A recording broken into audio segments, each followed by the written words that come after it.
In her previous life, she had gone to the hospital for a routine prenatal checkup only to discover that her husband's childhood friend was impersonating her, proudly flaunting her name as if it were hers to claim. When she confronted the woman, the response wasn't guilt, it was rage. The woman flipped the story, accusing her of cheating and claiming the baby she carried wasn't her husband's.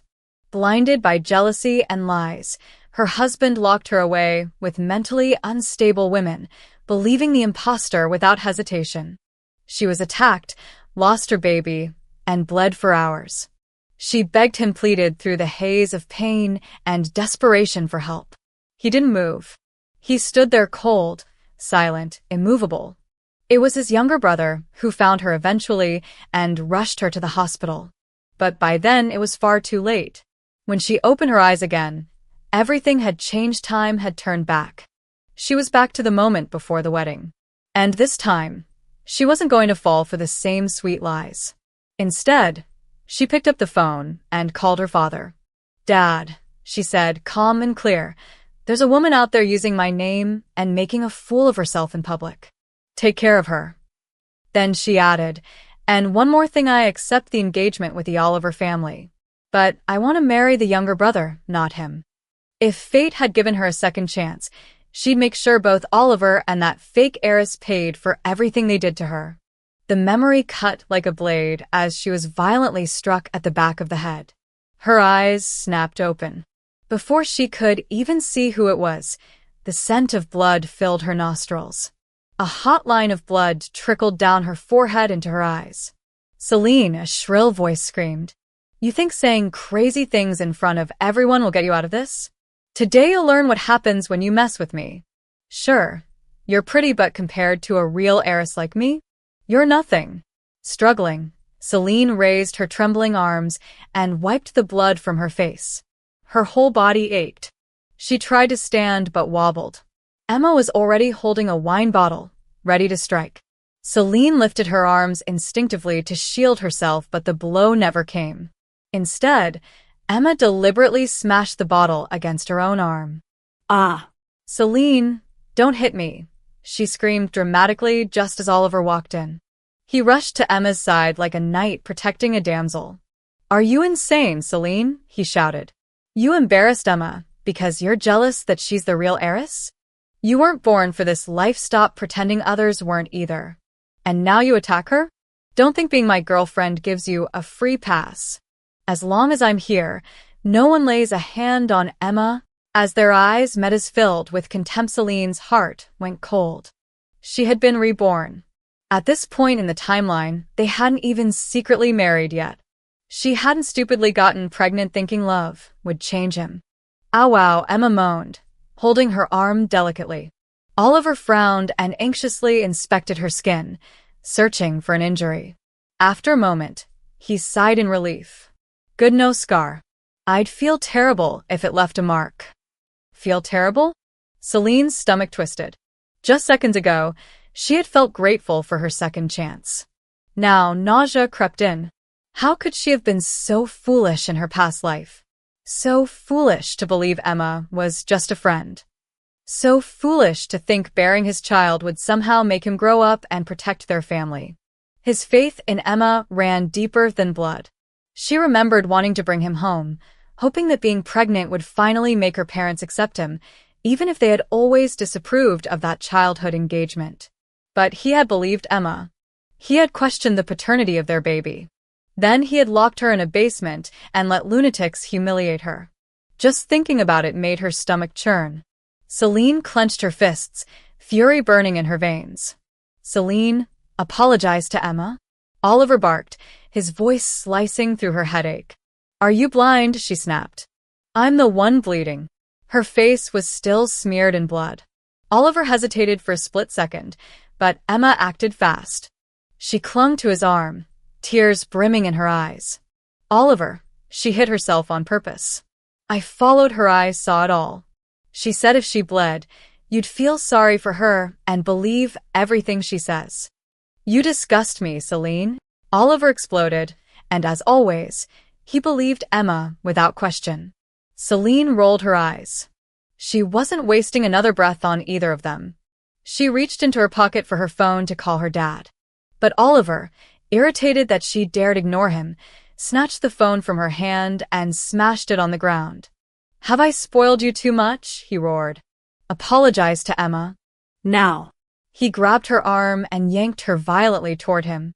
Her body, already weak in blood blurring her vision, head pounding, pain lacing every movement cold to withstand the force. She collapsed to her knees. Oliver shoved his knee into her back, holding her down. Emma stepped in front of her like a rehearsed scene. To anyone watching, it would look like Celine was bowing to her. "If you still want to be with me," Oliver sneered, "you'll apologize proper lie on your knees." Celine bit her lip hard, but the physical difference between them was too much. She couldn't move. "Stop acting like a victim, Celine." Oliver smacked the back of her already injured head. "If Emma's family hears about this, not even I can save you." The pain detonated like a bomb. Her swollen head felt like it was being crushed by a boulder, and tears streamed uncontrollably. Emma saw the tears and couldn't help the smug smile curling at her lips. "Oliver, you're a fool," Celine spat through clenched teeth, trembling. Emma pretending to be a rich girl, what a joke. "What do you know?" Oliver snapped. "Emma carries her mother's last name. She was sick as a child and lived abroad, but I saw her mother visit her once with my own eyes." They had argued about this in her past life, too. The truth was Emma had no relation to her mother. Her mother had only shown up once near Emma's neighborhood because of the childhood engagement between the families. She was curious to see her daughter's potential fiancé. But no matter what Celine said, Oliver never believed her. He only believed what he saw. Emma rented luxury cars, carried fake designer bags, and played the part of a wealthy heiress. Meanwhile, Celine, because her parents disapproved of the engagement, could only date Oliver in secret, like some nameless, ordinary girl. The first time she met Oliver, she knew instantly he was from a wealthy family. He radiated confidence, status. She fell for him at first sight. But her parents didn't want her sacrificing herself for a childhood betrothal, so they rejected the match on her behalf. Back then, Oliver was arrogant, too. He didn't care much for the arrangement either.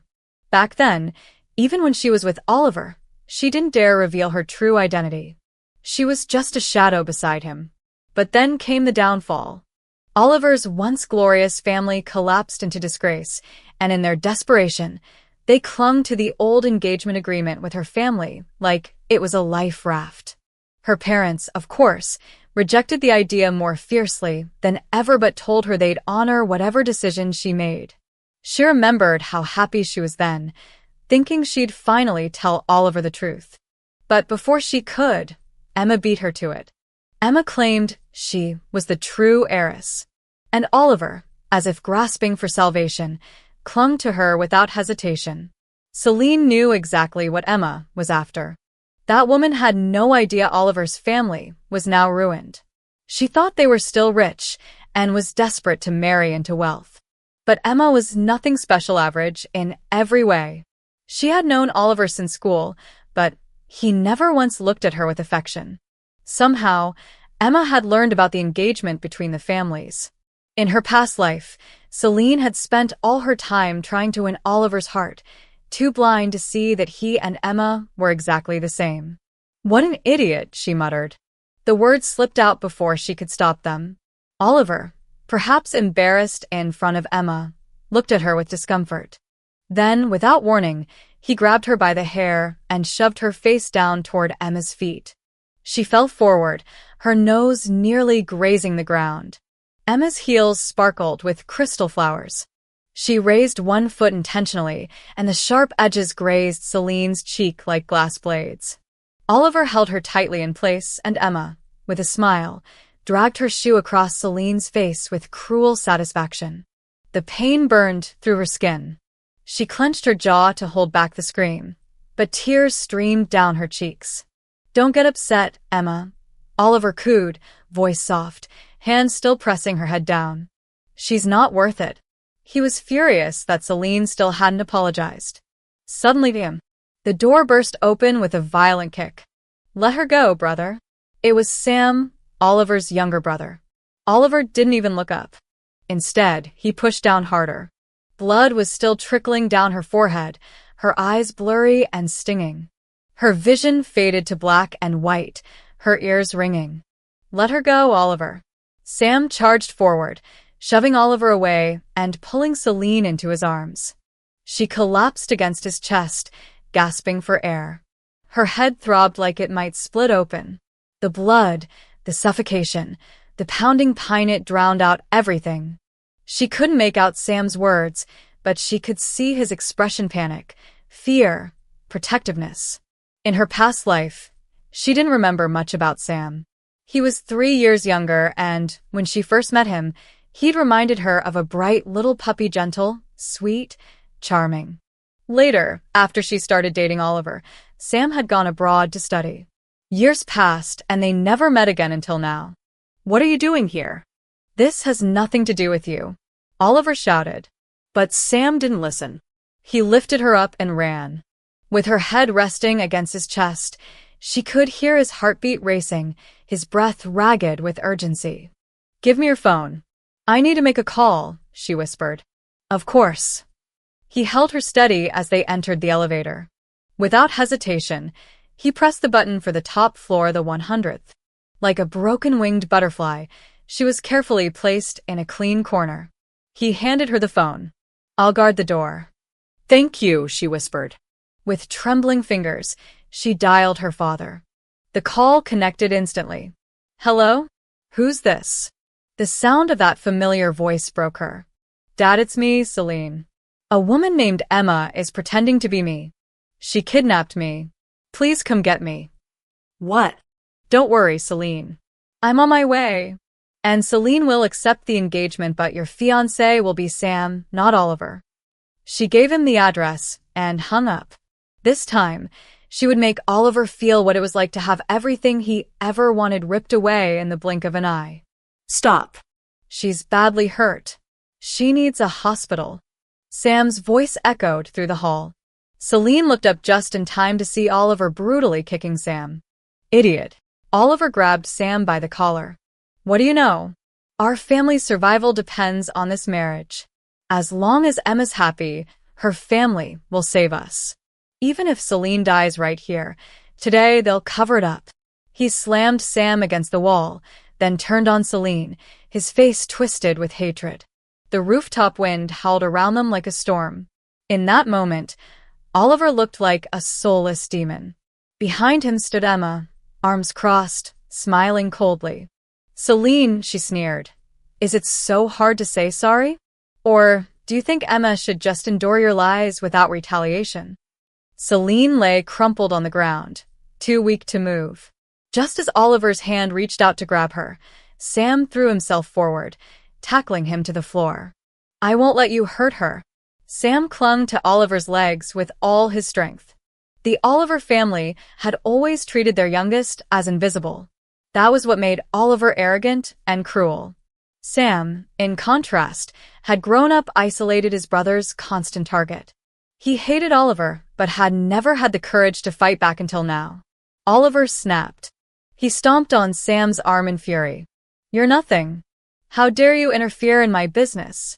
But Sam didn't let go. Gritting his teeth, he lifted his head and searched for Celine's eyes, making sure she was still conscious. Her gaze drifted into the sky and she saw it.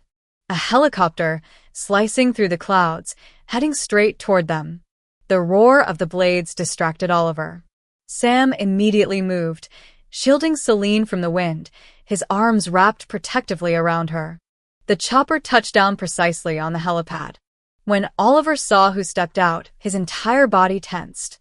His hands, stained with Celine's blood, wiped quickly on his shirt as he forced a smile. "Sir, what a surprise. What brings you here?" "My daughter." "Where is she?" Oliver, grinning, pointed straight at Emma. "Emma's over there. Don't worry, she's safe." But Nestor, Celine's father, gave Emma a single glance, cold and dismissive. Then he shoved Oliver aside like he was nothing and walked straight past until he saw her. His expression changed instantly. "Celine, my precious girl. Who did this to you?" Oliver froze. Pale. Motionless.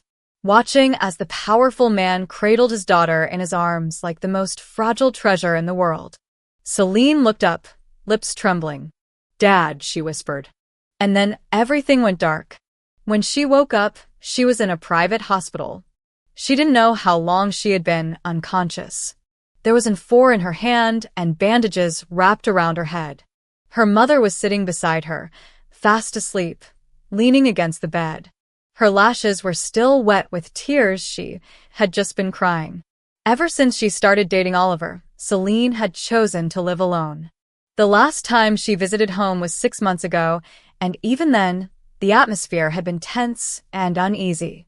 Her parents had suspected some man was deceiving her, but she didn't have the courage to tell them the truth that she had been dating Oliver. Her hesitation only fueled their anger.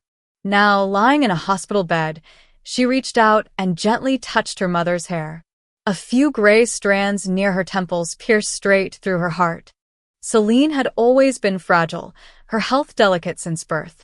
Her parents had done everything to protect her, including never revealing her face to the public. Everyone knew the Nestor family had a daughter, but no one knew what she looked like. They raised her in a quiet mountain villa where the fresh air helped ease her asthma. But as she grew older, so did her curiosity about love. The staff used to whisper that she was betrothed to a boy named Oliver. She had begged her mother to let her meet him, just once. That single encounter led her straight into a nightmare. Her mother never liked Oliver. She said he had no class, that he was arrogant and vulgar despite his wealth. So, she had politely declined the engagement. Back then, Oliver's family was thriving, and they didn't push the matter. But Celine had secretly drawn closer to him. At first, it felt like happiness. She thought that eventually her parents would come around. But it had all been an illusion. Perhaps Oliver never loved her. Maybe he only saw value in what benefited him. When she was the most popular girl at school, being with her elevated his image. Later, when he thought Emma was a wealthy heiress, he discarded Celine without a second thought just to see Emma smile. He was, without doubt, the most disgusting kind of man. "Celine, you're awake." Her mother had sensed the twitch of her fingers. She jolted upright and gripped her daughter's hand tightly, tears flowing freely, eyes filled with anguish and love. "Mom, I'm sorry. I won't be so stubborn again," Celine whispered, eyes wet. Her mother shook her head fiercely and held her hand even tighter. "No, my Celine was hurt. You weren't stubborn. It was your father and me. We didn't protect you the way we should have. But from now on, I swear, we'll never let anyone hurt you again." Celine lowered her head, her throat tightening painfully. Then a thought struck her. "Mom, what about the guy who was with me? Is he okay?" she asked urgently. Her mother nodded, brushing her hand gently. "He's in the room next door." It wasn't serious. Celine exhaled in relief. "And the woman who impersonated me? Don't worry. Your father is taking care of that. She won't get away with it." But her head still throbbed horribly. Even a few minutes of talking made her dizzy again. Without realizing it, she drifted back into sleep. Compared to how she'd died in her past life, this time was a miracle. It was just a mild concussion. Then, chaos exploded. "Let me go." "Oliver, what the hell is wrong with you?" "What's wrong with me? You betrayed me. I nearly lost my future wife because of you. Now you're going to take responsibility." The shouting snapped her awake like a gunshot. Her eyes opened to the two people she least wanted to see. She shut them again instantly, pretending to sleep. Her heart raced with terror. Emma's face was covered in bruises. Her fancy labels were gone, replaced by a blood-stained hoodie. But hadn't her father said they were under control? How had they gotten into the hospital? Just as panic crept in, she heard Sam's voice outside. "Brother, what are you doing here?" She opened her eyes a sliver just in time to see Oliver explode at the sight of Sam. In seconds, he lunged and wrapped both arms around Sam's neck, squeezing hard. Sam had a cast on his arm, was injured, and couldn't defend himself. "Tie his hands," Oliver shouted. Emma, finally moving, yanked off her jacket and clumsily used it to bind Sam's wrists. Celine's body jolted in shock. Her eyes flew open fully, her mouth parting to scream, but they didn't notice. She was awake. Before she could react, they had dragged Sam out of the room. She ripped the four from her hand, pain shooting up her arm, but she didn't care. She got out of bed. The moment her feet hit the floor, a wave of dizziness slammed into her like a tsunami. Gripping the wall, she forced herself forward, one step at a time, jaw clenched. They had dragged Sam toward the stairwell. His broken arm was now being twisted violently. Sweat poured down his face. The agony was unbearable. "Brother, what are you doing?" "What am I doing?" Oliver snarled. "You dare call me brother? You've been scheming behind my back all along." His eyes burned with hatred, wild and unhinged. "You knew from the start that Celine was the real heiress, didn't you? That's why you came back. You wanted to play hero. You wanted her. You even knew about the engagement, didn't you? You planned it all, steal my fiancé, steal my life." Sam looked at him with deep, hollow sorrow. He shook his head slowly. No, his eyes said it all. Just pain. When Oliver and Emma were arrested, they'd been held briefly before making bail. By the time they got out, they learned that the families were finalizing a marriage alliance and the groom wasn't Oliver. It was Sam. Meanwhile, Oliver's reputation had crumbled. Even his longtime friends avoided him now. "Brother," Sam had said, "I know you won't believe me. Just like you never believed Celine when she told you the truth. You only believe what you want to believe, BAM." Oliver slammed a brutal punch into Sam's stomach. "You arrogant brat. You think you can lecture me?" He didn't give Sam a chance to respond. Blow after blow rained down. Sam tried to fight back, but then Emma wrapped her arms around his neck and began choking him. His face turned red. His eyes rolled back. Blood gushed from his mouth. Celine had just reached the doorway when she saw it. The sight made her entire body convulse. With what little strength she had left, she screamed, "Stop!" Oliver froze. For a split second, his eyes widened with panic. But then he quickly forced on a charming smile and walked toward her. "Celine, you're awake. I missed you so much." He opened his arms like he wanted to embrace her. She recoiled in disgust, pointing straight at Emma. Let go of him. Emma hated her, but in that moment, the person she feared most was Oliver. Tin nhắn chưa đọc. She stood still, waiting for his command. Fine, let him go," Oliver said, lowering his voice in that same sickeningly sweet tone he used to seduce her in the past. In her previous life, that tone might have moved her to tears. But now? Now it made her sick. As soon as they released Sam, he collapsed against the wall, sliding down until he was sitting on the floor, gasping for air. Celine wanted to rush to him, but Oliver stepped in her way. He grabbed her shoulders, desperation in his eyes. "Celine, I was wrong. I was blind. I believed that con artist. Please forgive me, okay? Didn't we agree we'd get married this year and have a baby? With a baby, your parents wouldn't be able to stop us anymore." She tried to push him away, but he didn't budge. "Celine, we've been together for years. Don't let anyone come between us. You know I love you." Hearing those words made her stomach churn. "Move," she said coldly. "Let me explain if you want. I'll make Emma apologize to you. Don't be mad, okay?" And just like that, he grabbed Emma by the hair. Just like he once did to her. Now Emma was the one at her feet, shrieking in terror, flailing helplessly. "Don't move," Oliver barked and kicked her hard in the back. Crack. The sound of a bone breaking echoed through the stairwell. Emma's scream was blood-curdling. Celine couldn't take it anymore. She walked around them and knelt beside Sam. Just as she was helping him up, Oliver lunged again and seized her wrist. "Celine, don't touch him. You can't touch him." She stared him straight in the eyes and replied, "He's my fiancé. Why wouldn't I touch him?" At her words, Oliver snapped. The fake charm vanished. "Celine, you're mine. I slept with you for years and now you want to be with someone else? Not a chance." He gripped her shoulders hard and tried to kiss her. She slapped him. It wasn't loud, but it was all the strength she had. Her head throbbed so badly, she nearly lost her balance. But to Oliver, that slap was a declaration of war. He smirked and suddenly scooped her into his arms.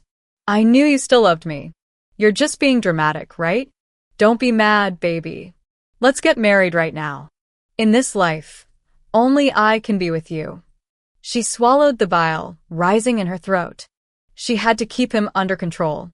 If he lost it now, all three of them could die. Fine, she said calmly, forcing a cold smile. If you want to marry me, then you'll have to give me the dowry I deserve. He blinked. Didn't you say before that if you married Emma the rich heiress the dowry had to be at least 10 million? Then the same goes for me.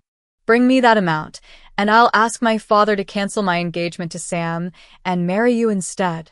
Oliver's face darkened. What do we need a dowry for? Didn't you say that getting pregnant would be enough to convince your parents? They always spoiled you. Things aren't the same anymore, she interrupted. My engagement to Sam is public.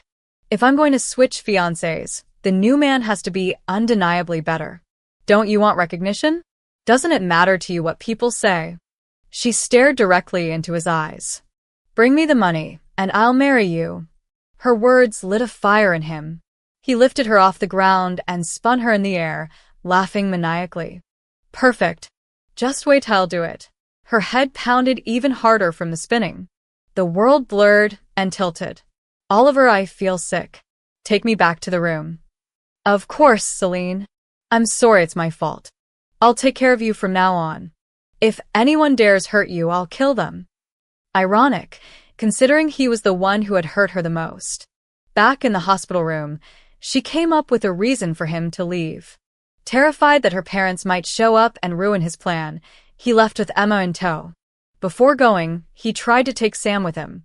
Celine had to warn him if Sam disappeared, her parents would find out immediately.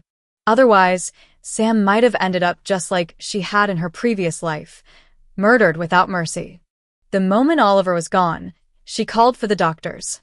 Sam had multiple fractured ribs, but thankfully none had punctured his lungs.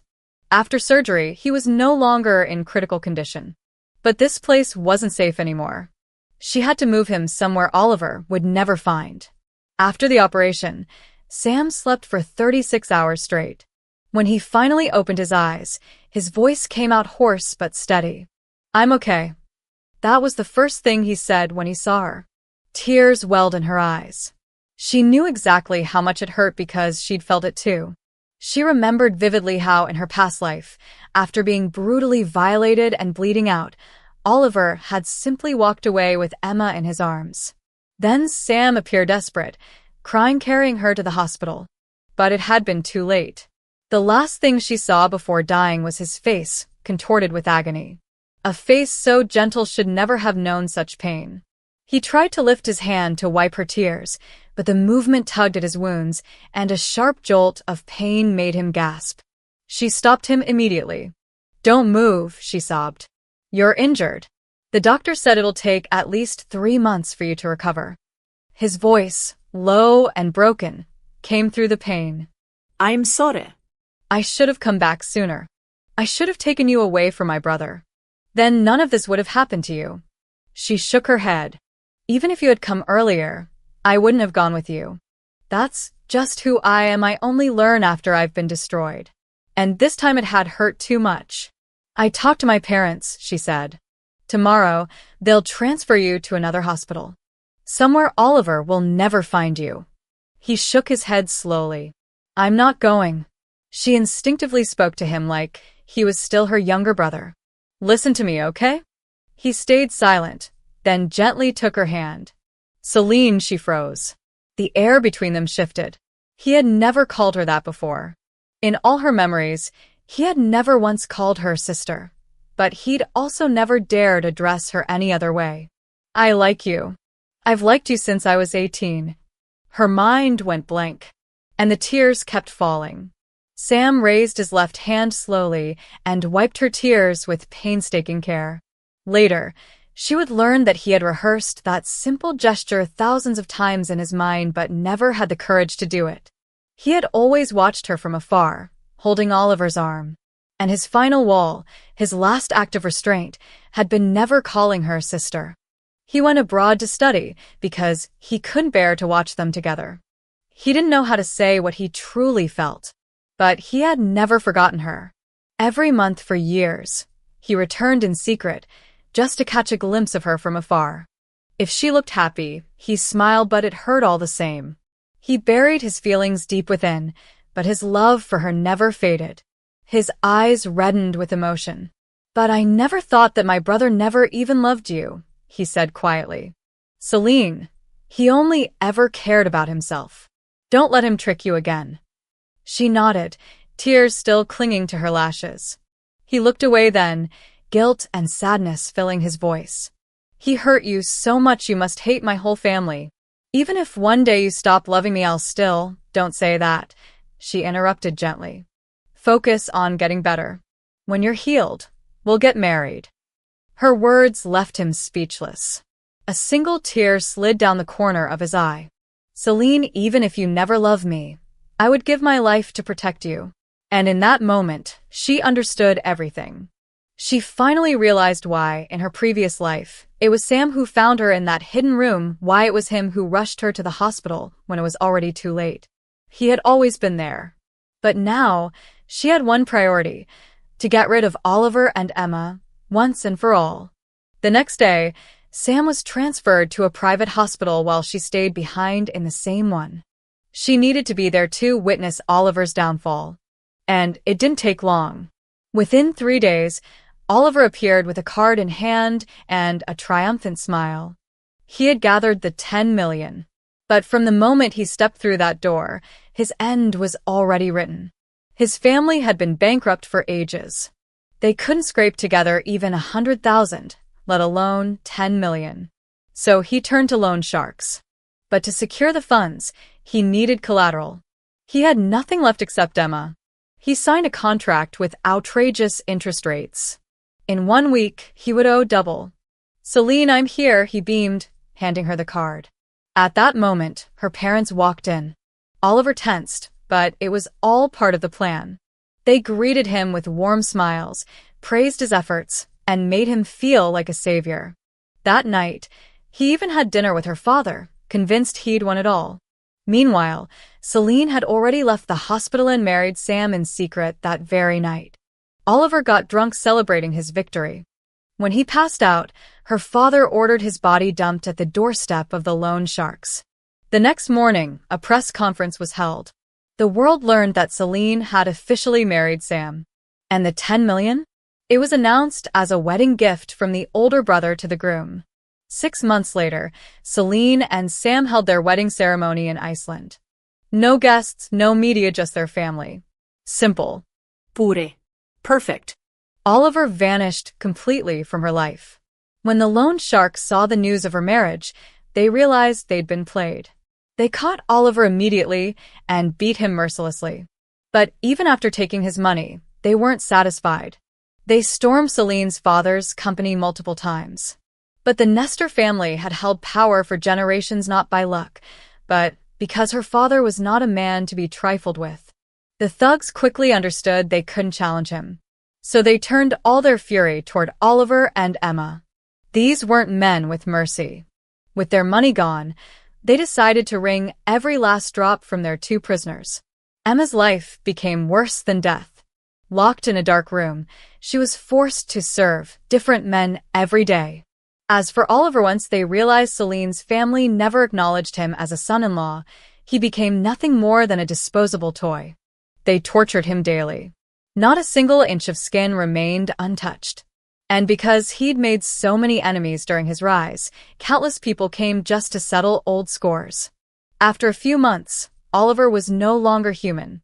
His body was destroyed. His mind even more so. He began attacking, biting, losing all sanity. When the loan sharks decided he was no longer useful, they sold him to a secret lab overseas. There, he was locked away with other mentally broken patients. Drugs. Injections. Sedation. He never saw sunlight again. In the end, he couldn't take it anymore.